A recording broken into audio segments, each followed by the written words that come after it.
Hello student, আজকে আলোচনা করতে চলেছি ইকুইভ্যালেন্ট ওয়েট বা তুল্যাঙ্ক ভার। তুল্যাঙ্ক ভার বলতে কী বোঝো এবং কয়েকটি এক্সাম্পলের সাহায্যে আমরা তুল্যাঙ্ক ভার ক্যালকুলেট করব বা নির্ণয় করব। প্রথমেই আসা যাক যে তুল্যাঙ্ক ভার আমরা বলতে কী বুঝি। তাহলে দেখো, তুল্যাঙ্ক ভার বলতে বোঝায় AW, that is equivalent weight, is equal to কোনো যৌগের তুল্যাঙ্ক ভার সমান ওই যৌগের আণবিক ভর ডিভাইডেড বাই ওই যৌগের মধ্যস্থ যে মৌলগুলো রয়েছে মোট জারণ সংখ্যার পরিবর্তন। তাহলে জারণ সংখ্যা পরিবর্তন দ্বারা আণবিক ভরকে ভাগ করলে আমরা তুল্যাঙ্ক ভার পাই যাই। তাহলে আণবিক ওজন, তো যৌগের মধ্যস্থ মৌলগুলির মোট জারণ সংখ্যার পরিবর্তন, তাহলে মোট জারণ সংখ্যার পরিবর্তন, জারণ সংখ্যার পরিবর্তন। এই জারণ সংখ্যা পরিবর্তন দিয়ে আণবিক ওজনকে ভাগ করলে তুল্যাঙ্ক ভার পাওয়া যায়।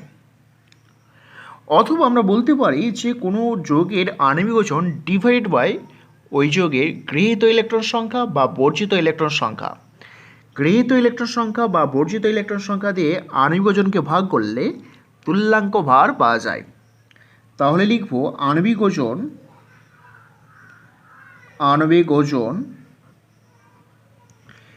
ডিভাইডেড বাই গৃহীত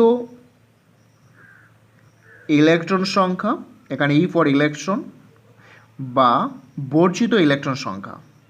অর্থাৎ ওই যৌগটা কতগুলি ইলেকট্রন গৃহীত করছে, কতগুলি ইলেকট্রন বর্জিত করছে, সেই সংখ্যা দিয়ে ভাগ করলে তুল্যাঙ্ক ভার পাওয়া যাবে।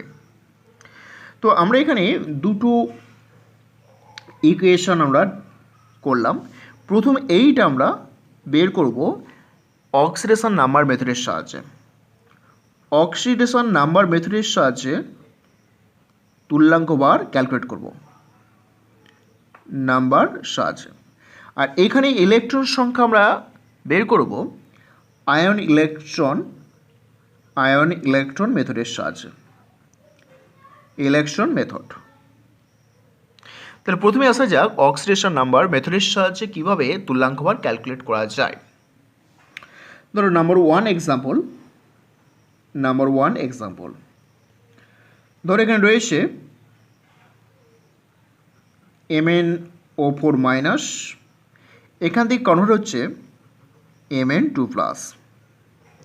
তাহলে এই MnO4- তুল্যাঙ্ক ভার কত? MnO4- তুল্যাঙ্ক ভার কত? তাহলে দেখে নিই যে এর মোট জারণ সংখ্যা পরিবর্তন কত। তাহলে এখানে ম্যাঙ্গানিজ +7, তো +7 থেকে এখানে +2 হয়েছে। তাহলে জারণ সংখ্যার পরিবর্তন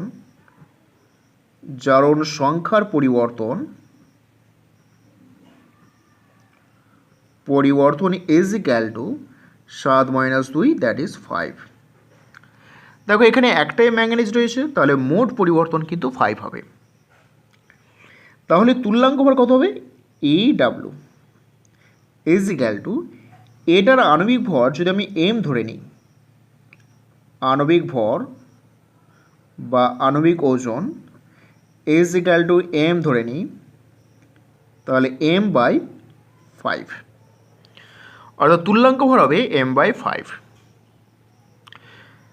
ধরো number 2 example, hydrogen peroxide H2O2, এখান থেকে ওয়াটার H2O উৎপন্ন হচ্ছে। তাহলে এই হাইড্রোজেন পারক্সাইডের তুল্যাঙ্ক ভার কত হবে? তাহলে এখানে দেখো, এখানে কি হয় না, হাইড্রোজেন পারক্সাইডের ক্ষেত্রে অক্সিজেন -1 থাকে, আর এই হাইড্রোজেন হচ্ছে +1। তার কারণ হাইড্রোজেন পারক্সাইডের গঠন দেখলে বোঝা যাবে যে এদের গঠনটা ঠিক এইরকম। তাহলে এখানে হাইড্রোজেন এবং অক্সিজেন বন্ড রয়েছে, এই বন্ডটা পোলারাইজ হবে, অর্থাৎ অক্সিজেন ইলেকট্রনটা আনবে নেগেটিভ চার্জ এবং হাইড্রোজেন পজিটিভ চার্জ। এখানে দুটো অক্সিজেন রয়েছে, তাহলে এই বন্ডের জন্য কোনো চার্জ উৎপন্ন হবে না, আবার এই বন্ডের জন্য -1 চার্জ। তাহলে এখানে দেখো হাইড্রোজেন +1 এবং অক্সিজেন -1। এবার এটা হচ্ছে ওয়াটার মলিকুলের গঠন তুমি জানো, অক্সিজেনের সঙ্গে এই হাইড্রোজেন রয়েছে, তাহলে অক্সিজেন ক্যারি করছে 2- এবং হাইড্রোজেন +1। তাহলে এখানে দেখো হাইড্রোজেনের পরিবর্তন 0, হাইড্রোজেন পরিবর্তন হচ্ছে না, অক্সিজেন পরিবর্তন হচ্ছে। তাহলে জারণ সংখ্যা পরিবর্তনটা শুধুমাত্র অক্সিজেন ঘটছে। তো জারণ সংখ্যার পরিবর্তন বা জারণ সংখ্যার কতটা পরিবর্তন করলো, জারণ সংখ্যার পরিবর্তন আমরা কি লিখব?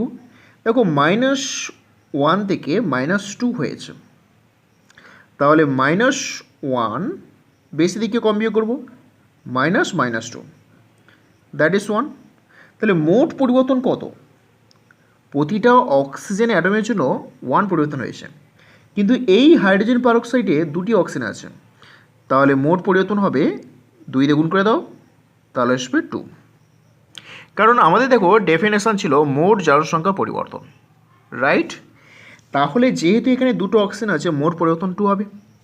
তাহলে এর তুল্যাঙ্ক ভার কত হবে? Equivalent weight is equal to hydrogen পারক্সাইডে আণবিক ভর কত হবে? That is molecular weight. Hydrogen 2 আছে, অক্সিজেন 32, দ্যাট ইজ 34। তাহলে মলিকুলার ওয়েট 34 বাই কত দিয়ে ভাগ করব? 2 দিয়ে ভাগ করব, দ্যাট ইজ 17। তারপরে আমরা নেক্সট নাম্বার 3 এক্সাম্পল দেখব। 3 নম্বর এক্সাম্পল, Na2H2O3, এখান থেকে কনভার্ট হচ্ছে Na2H4O6। তাহলে সোডিয়াম থায়োসালফেটে তুল্যাঙ্ক ভার কত? যেটা আন্ডারলাইন করা হয়েছে তার তুল্যাঙ্ক ভার কত? তাহলে এখানে সালফারের জারণ সংখ্যা আমাদের ক্যালকুলেট করতে হবে। অর্থাৎ এই সালফারটা এখানে অক্সিডেশন স্টেট কত, এখানে সালফারের অক্সিডেশন স্টেট কত। তাহলে ধরো আমরা এই সালফারের জারণ সংখ্যা কত হবে, আমরা এক্স ধরে কাজ করতে পারি। 2টো সোডিয়াম আছে +1 করে, আমরা সালফারটা এক্স ধরে নিলাম, এবং অক্সিজেন 3টে আছে -2 করে, দ্যাট ইজ 0। তাহলে 2x ইজ ইকুয়াল টু 6 - 2, অর্থাৎ এখানে 4 আসবে। তাহলে দেখো x ইজ ইকুয়াল টু আসবে 2, অর্থাৎ এখানে সালফার, প্রতিটা সালফারে জারণ স্তর +2। এখানে দেখো কত হবে, 2টো সোডিয়াম আছে, প্রত্যেকটা সোডিয়াম কিন্তু +1 করে, 4টে সালফার আছে, প্রতিটা সালফার আমি x ধরে নিচ্ছি, এবং অক্সিজেন 6 আছে, প্রতিটা অক্সিজেন -2 করে, ইজ ইকুয়াল টু 0। তাহলে দেখো এখানে 4x ইজ ইকুয়াল টু আসবে 12 - 2, এখান থেকে 12 পাওয়া যাবে, আর এটা 2 মাইনাস করে দিলাম, তাহলে আসবে 10। তো x is equal two 10/4, that is 2.5, অর্থাৎ এখানে সালফারের জারণ সংখ্যা 2.5। তাহলে জারণ সংখ্যা পরিবর্তন কত ঘটল? তাই দেখো জারণ সংখ্যার পরিবর্তন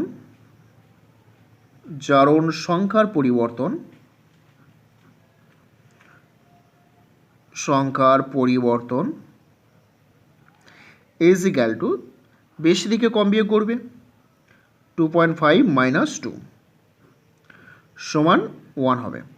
মোট পরিবর্তন কত? তাকে একটা প্রতিটা সালফারের জন্য পরিবর্তন হচ্ছে 0.5, প্রতিটা সালফারের জন্য পরিবর্তন হচ্ছে 0.5 করে, কিন্তু এই যৌগের মধ্যে 2টো সালফার আছে, তাহলে মোট পরিবর্তন কত হবে? × 2, রাইট? তাহলে মোট জারণ সংখ্যার পরিবর্তন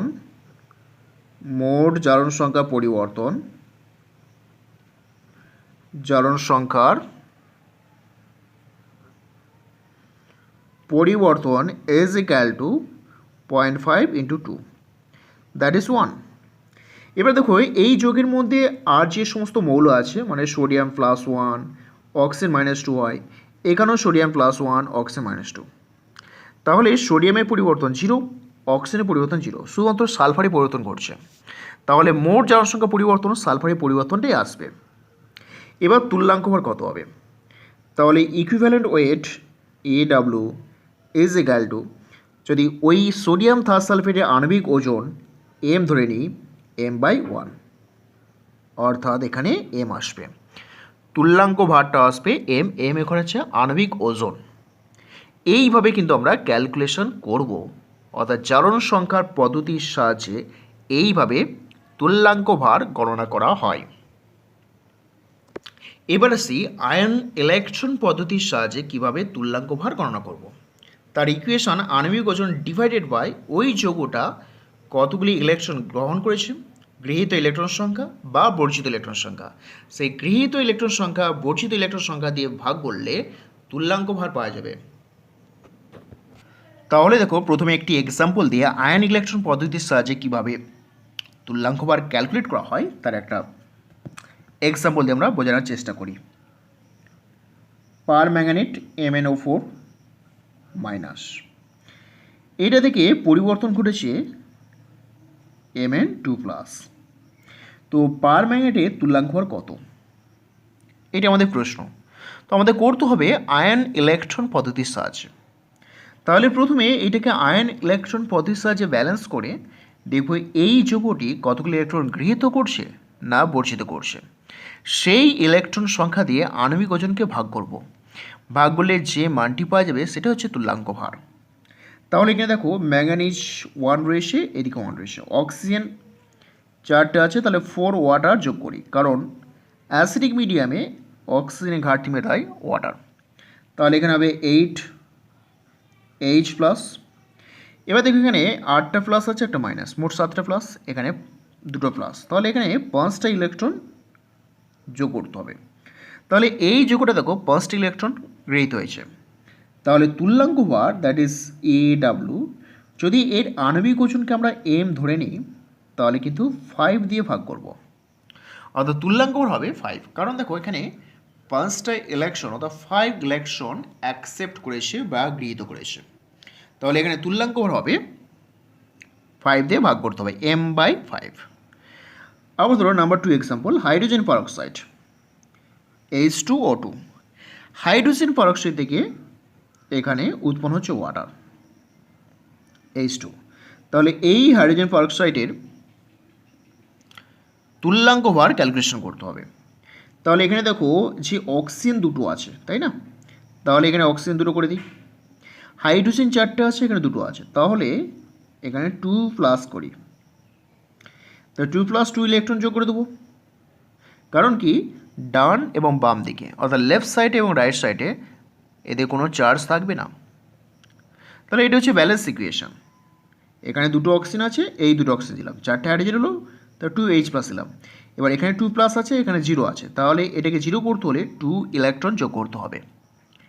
তাহলে হাইড্রোজেন পারঅক্সাইড যেটা আন্ডারলাইন করা হয়েছে, তুল্যাঙ্ক ভার ইজ ইকুয়াল টু হাইড্রোজেন পারঅক্সাইডের ক্ষেত্রে আণবিক ভর 34/2 ইলেকট্রন, দ্যাট ইজ 2 দিয়ে ভাগ করে দাও, দ্যাট ইজ 17।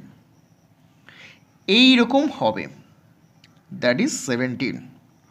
ধরো H2O3 2-, এখান থেকে কনভার্ট হচ্ছে S4O6 2-।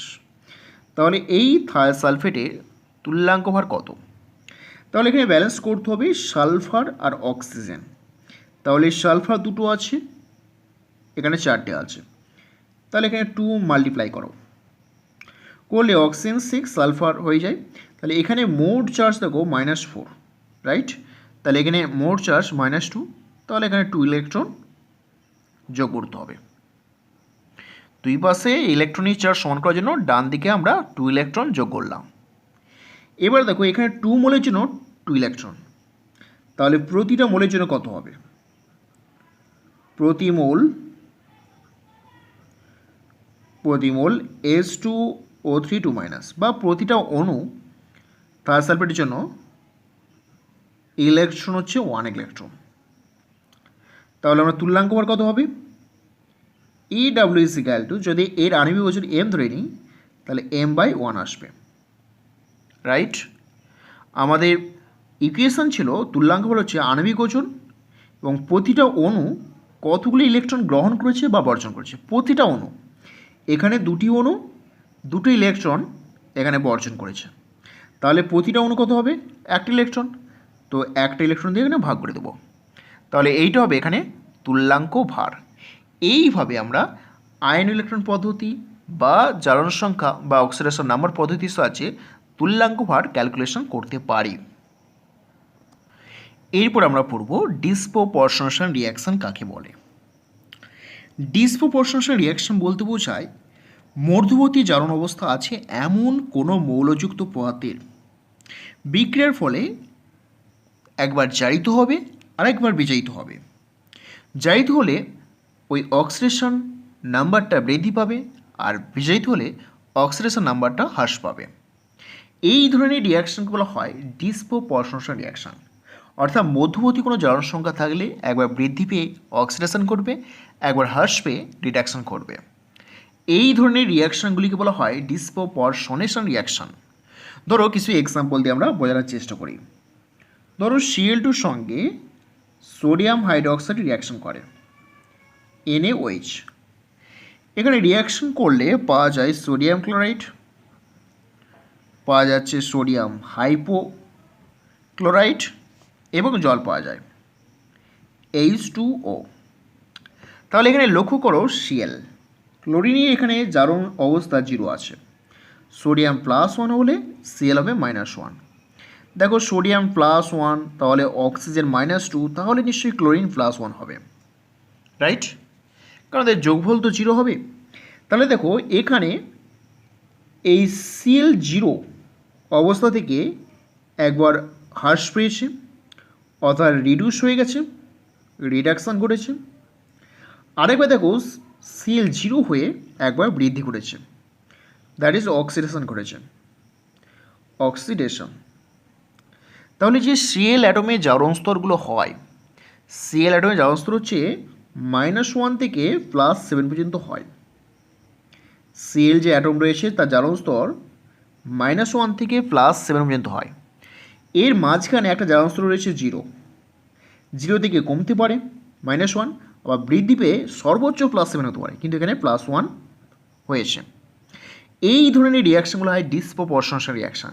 অর্থাৎ দেখো 0 থেকে একবার বৃদ্ধি পেয়েছে, 0 থেকে একবার হ্রাস পেয়েছে। তো কাদের ক্ষেত্রে ঘটাবে?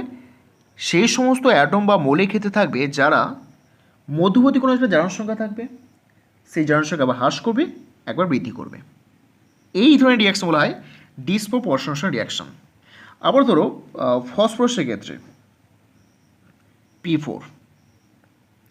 P4 এখানে সোডিয়াম হাইড্রোক্সাইড দিয়ে রিঅ্যাকশন করলাম প্লাস ওয়াটার। রিঅ্যাকশন করলে উৎপন্ন হবে PH3 সোডিয়াম ডাইহাইড্রোজেন ফসফাইড, এইটা উৎপন্ন হবে। তাহলে এখানে দেখো ফসফরাস কারোর সঙ্গে বন্ড করে নিয়ে 0, এখানে হাইড্রোজেন +1 করে হলে তাহলে ফসফরাস -3, আর এখানে হাইড্রোজেন দেখো +1, সোডিয়াম +1, অক্সিজেন -2, তাহলে অক্সিজেন মোর -4, আর এখানে ফসফরাস হবে তাহলে +1। দেখো এই প্লাসগুলো যোগ করলে মাইনাসটা বিয়োগ করলে এটা 0 হবে। আচ্ছা, তাহলে এখানে দেখো ফসফরাস 0 থেকে একবার কমে গেছে -3, আবার 0 থেকে একবার বৃদ্ধি পেয়েছে +1। তা দেখো একবার বৃদ্ধি পাচ্ছে, এক হ্রাস পাচ্ছে। এই ধরনের রিঅ্যাকশানগুলো হয় ডিসপ্রপরশনাল রিঅ্যাকশান। অর্থাৎ ফসফরাসের সর্বনিম্ন জারণ স্তর থাকে -3 আর সর্বোচ্চ থাকে +5। তা -3 +5 একটা মাঝখানে জারণ স্তর হচ্ছে 0 হয়েছে, 0 থেকে কমে গেছে -3, আর +5 মধ্যে +1 মধ্যে +5 মধ্যে +1 আছে, তাহলে বৃদ্ধি পেয়ে +1 হয়েছে। তো এই যে রিঅ্যাকশান 0 থেকে কমছে -3, 0 থেকে বৃদ্ধি পেয়ে +1 হয়েছে, তাহলে একবার কমেছে আর একবার বেড়েছে। তো এই রিঅ্যাকশনগুলো হয় ডিসপ্রপরশনেশন রিঅ্যাকশান। এবার দেখো কমপ্রপরশনেশন রিঅ্যাকশান। কমপ্রপরশনেশন রিঅ্যাকশান ঠিক ডিসপ্রপরশনেশন রিঅ্যাকশানের বিপরীত। মানে এমন একটি বিক্রিয়া যেখানে দুটো বিক্রিয়া পদার্থ আছে, দুটো বিক্রিয়া পদার্থের পরস্পর রিঅ্যাকশন করে এমন একটি যৌগ উৎপন্ন করবে যাতে ওই দুটো বিক্রিয়া পদার্থের মৌলের জারণ সংখ্যার মধ্যবর্তী হয়, অর্থাৎ মাঝখানে হয়। এই ধরনের রিঅ্যাকশনকে বলা হয় কমপ্রপরশনেশন রিঅ্যাকশন। যেমন ধরো ব্রোমেট Br O3- অ্যান্ড Br-, এটা আমরা অ্যাসিডিক মিডিয়ামে রিঅ্যাকশন করলে উৎপন্ন হবে Br2। Br2 উৎপন্ন হচ্ছে এবং তার সঙ্গে জল উৎপন্ন হয়, H2 উৎপন্ন হয়। তাহলে দেখো এখানে Br এর যে জারণ সংখ্যা থাকে +5, এটা Br মাইনাস, এখানে Br0। তাহলে দেখো এখানে যে দুটো যৌগ রয়েছে, রিঅ্যাক্ট্যান্ট রয়েছে দুটো Br, একটা Br +5 জারণ স্তর আর একটা Br -1 জারণ স্তর। এরা পরস্পর রিয়াকশন করে দেখো কম্পাউন্ড তৈরি করছে Br2, মানে এই Br আর এই Br পরস্পর রিয়াকশন করে Br2 উৎপন্ন করেছে। যখন উৎপন্ন করছে তাহলে এই দুটোর একটা মধ্যবর্তী জারণ স্তর দ্যাট ইজ 0 হয়ে গেছে। এই রিয়াকশনকে বলা হয় কম্প্রোপরশনেশন রিয়াকশন। অর্থাৎ যে সমস্ত বিক্রিয়া দুটো বিক্রিয়ক পদার্থের দুটি ভিন্ন জারণ স্তর থাকে কিন্তু পরস্পর রিয়াকশন করে এমন একটি যৌগ উৎপন্ন করে যাতে ওই দুটো ভিন্ন জারণ স্তরে মধ্যবর্তী কোনো জারণ স্তর পাওয়া যায়, এই ধরনের রিয়াকশন বলা হয় কম্প্রোপরশনেশন রিয়াকশন। এরপরে আমরা পড়ব auto oxidation reduction reaction. Auto oxidation reduction বলতে বোঝায় যে কোনো বিক্রিয়ায় একই পদার্থের আংশিকভাবে জারিত হবে, আংশিকভাবে বিজারিত হবে। এই রিয়াকশনগুলো হয় অটো অক্সিডেশন রিডাকশন। অর্থাৎ পটাশিয়াম ক্লোরেট, এই পটাশিয়াম ক্লোরেট এটাকে হিট করো, হিট করলে পটাশিয়াম ক্লোরাইড পাওয়া যায় আর অক্সিজেন পাওয়া যায়। তো এখানে পটাশিয়াম +1, তাহলে অক্সিজেন -2 হয় এবং ক্লোরিন হবে +5। আর এখানে পটাশিয়াম +1, Cl -1, অক্সিজেন 0। তাহলে দেখো যে এই পটাশিয়াম ক্লোরাইডের মধ্যে দুটো এলিমেন্ট, একটা Cl একটা অক্সিজেন, দুজনেই জারণ সংখ্যা পরিবর্তন ঘটেছে। Cl হয়ে গেছে -1, তার মানে রিডাকশন ঘটেছে, আর অক্সিজেন -2 থেকে 0 হয়ে গেছে, অর্থাৎ অক্সিডেশন। তাহলে দেখো একই যৌগের Cl রিডাকশন ঘটেছে আর অক্সিজেন ঘটেছে অক্সিডেশন। এই ধরনের রিয়াকশনগুলো হয় অটো অক্সিডেশন রিডাকশন। তোর আরও একটি এক্সাম্পল দিই, তোর লেড নাইট্রেট PaBnO3(2), এটাকে হিট করো, হিট করলে লেড অক্সাইড পাওয়া যাবে, নাইট্রোজেন ডাইঅক্সাইড এবং অক্সিজেন পাওয়া যায়। তাহলে এবার জারণ সংখ্যা দেখো, প্রতিটা নাইট্রেট -1 করা হয়, তাহলে লেড +2, এখানে লেড কিন্তু +2 অবস্থা রয়েছে, রাইট। আর নাইট্রোজেন, এই নাইট্রোজেন +5 হবে আর অক্সিজেন -2, তাহলে এই অক্সিজেন -2, এই নাইট্রোজেনটা +4, এই অক্সিজেন 0, তাই না? তাহলে দেখো এই নাইট্রোজেনটা রিডিউস হয়ে গেছে আর এখান থেকে অক্সিজেনটা অক্সিডাইজ হয়ে গেছে। তাহলে এই ধরনের রিয়াকশনগুলো বলা হয় অটো অক্সিডেশন রিডাকশন, যেখানে দেখব যে কোনো যৌগের বিভিন্ন মৌলগুলি জারিত হচ্ছে এবং বিজারিত হচ্ছে। এই ধরনের রিয়াকশনগুলো অটো অক্সিডেশন রিডাকশন বলা হয়। এরপরে পড়ব রেডক্স বিক্রিয়া, অর্থাৎ কোন বিক্রিয়াগুলি রেডক্স বিক্রিয়া সেটা আমাদের জানতে হবে। এখানে রেডক্সের RED, এই রেড শব্দ এসেছে রিডাকশান থেকে, দ্যাট ইজ রিডাকশান, আর অক্স মানে অক্সিডেশন, অর্থাৎ একসঙ্গে যুক্ত করলে দাঁড়ায় রেডক্স। তার মানে যে সমস্ত রিয়াকশানে অক্সিডেশন এবং রিডাকশান হচ্ছে তারা প্রত্যেকটাই কিন্তু রেডক্স রিয়াকশান। ধরো একটা এক্সাম্পল দিই, তোমাকে বলা হলো যে কোপার সালফেটের সঙ্গে Ki রিয়াকশন করব, পটাশিয়াম আয়োডাইড রিয়াকশন করলে উৎপন্ন হচ্ছে পটাশিয়াম আয়োডাইড রিয়াকশন করলে cupric iodide plus iodine and potassium sulphate. এই যে কেমিক্যাল রিয়াকশানটা লেখা হয়েছে, এই কেমিক্যাল রিয়াকশান কি রেডক্স রিয়াকশান না রেডক্স রিয়াকশান নয়, আমরা কী করে বুঝবো তা দেখতে হবে জারণ সংখ্যা পদ্ধতির সাহায্যে। তাহলে কোপার এখানে 2+, I -1, এখানে কত হবে, কোপার যদি আমরা 2+ দিই, রাইট, কোপার 2+ আছে, তাহলে এখানে কী হবে I -1, তাহলে কোপার +1 I20। তাই দেখো এখানে কোপারটা +1 হয়ে গেছে, তার মানে আরইডি রিডাকশান ঘটেছে, আর I মাইনাসটা হয়ে গেছে 0, তার মানে অক্স ঘটেছে। তাহলে হয়ে গেল এটা রিডাকশান অর্থাৎ অক্সিডেশন। তাহলে এটা হচ্ছে রেডক্স বিক্রিয়া, কারণ দেখো রিডাকশান ঘটেছে আর অক্সিডেশন ঘটেছে। তাহলে এই রিয়াকশানটা হচ্ছে রেডক্স বিক্রিয়া। তো এইভাবে আমরা বিভিন্ন রিয়াকশনের ক্ষেত্রে আমরা বলবো যে কোনটা রেডক্স বিক্রিয়া কি বিক্রিয়া নয়। যেখানে দেখবো যে রিডাকশন বা অক্সিডেশন ঘটছে না, তা সেটা রেডক্স বিক্রিয়া নয়। অথবা ধরো রিডাকশন ঘটছে, অক্সিডেশন ঘটছে না, তাহলে সেটা রেডক্স বিক্রিয়া নয়। ধরো এরকম একটা এক্সাম্পল দিই আমরা, ধরে নাও এই একটা রিয়াকশান, এই রিয়াকশান কি রেডক্স বিক্রিয়া?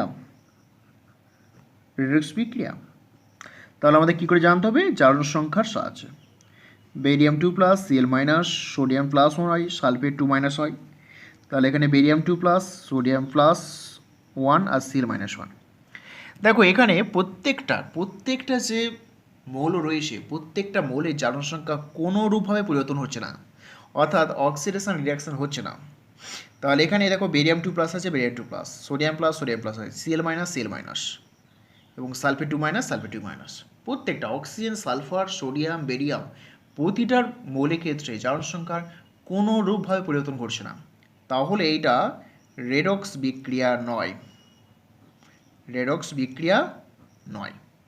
তো এইভাবে আমরা রেডক্স বিক্রিয়া কিনা আমরা সহজে কোনো একটা বিক্রিয়ার জারণ সংখ্যা ক্যালকুলেট করে বলে দিতে পারবো যে বিক্রিয়াটা রেডক্স কি রেডক্স নয়। এরপর আমাদের পড়তে হবে অক্সিডাইজিং এজেন্ট আর হচ্ছে রিডিউসিং এজেন্ট, এই দুটি অংশ পড়তে হবে। অক্সিডাইজিং এজেন্ট মানে কি? একটা এজেন্টের কাজ কি? তাকে অক্সিডাইজ করা, তাই তো? তাহলে যে সমস্ত পদার্থগুলি অপরকে অক্সিডাইজ করবে, এজেন্ট শব্দের অর্থ হচ্ছে যে সমস্ত এজেন্টগুলি বা সাবস্টেন্সগুলি অপরকে অক্সিডাইজ করবে, নিজে রিডিউস হবে, তাকে বলবো অক্সিডাইজিং এজেন্ট। অর্থাৎ এখানে লিখতে পারি আমরা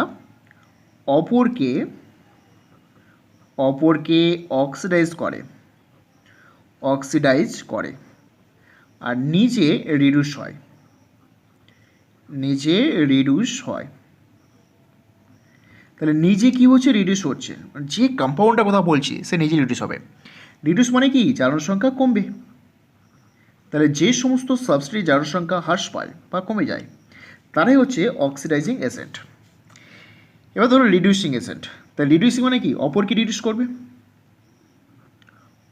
অপরকে রিডিউস করে।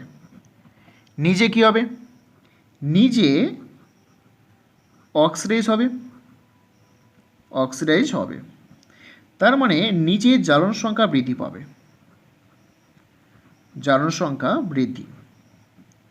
তাহলে এখান থেকে জারণ সংখ্যা যা বৃদ্ধি হবে সে হচ্ছে রিডিউসিং এজেন্ট, জারণ সংখ্যা যা হ্রাস পাবে সেটা হচ্ছে অক্সিডাইজিং এজেন্ট। এইভাবে আমরা রিডিউসিং এজেন্ট এবং অক্সিডাইজিং এজেন্ট খুঁজে বের করতে পারবো। ধরো একটা এক্সাম্পল দিই, আমরা এক্সাম্পলের সাহায্যে আমরা বলবো যে HClO এটার সঙ্গে হাইড্রোজেন সালফাইড রিয়াকশন করলে পাওয়া যাচ্ছে H2O HCl প্লাস সালফার। তাহলে দেখা যাক যে এখানে যে Cl রয়েছে সেটা +1 জারণ স্তর, হাইড্রোজেন +1 অক্সিজেন -2, হাইড্রোজেন +1 সালফার -2 হবে, এখানে অক্সিজেন -2 আর Cl মাইনাস সালফার 0। তাহলে এখানে কি দেখব যে এখানে দেখো সালফারটা, এই যে সালফার, শুধুমাত্র সালফারের জারণ সংখ্যা পরিবর্তন করেছে। তখন সালফার -2 ছিল, হয়ে গেছে 0, অর্থাৎ সালফারের জারণ সংখ্যা বৃদ্ধি পেয়েছে। তার মানে সালফারটা জারিত হয়েছে। তাহলে অপরকে কী করেছে? সালফার নিজে জারিত হয়েছে, নিজে অক্সিডাইজ হয়েছে, অপরকে কী করেছে? রিডিউস করেছে। তাহলে কী হবে? এটা হচ্ছে রিডিউসিং এজেন্ট। নিজে জারিত হলে অপরকে বিজারিত করছে, তাহলে অপরকে যা করবে সেই নাম অনুসারে বলা হয়। যেহেতু অপরকে রিডিউস করছে তাই রিডিউসিং এজেন্ট। এইভাবে আমরা অক্সিডাইজিং এজেন্ট এবং রিডিউসিং এজেন্ট আমরা সহজে গণনা করতে পারি। Thank you for watching this video.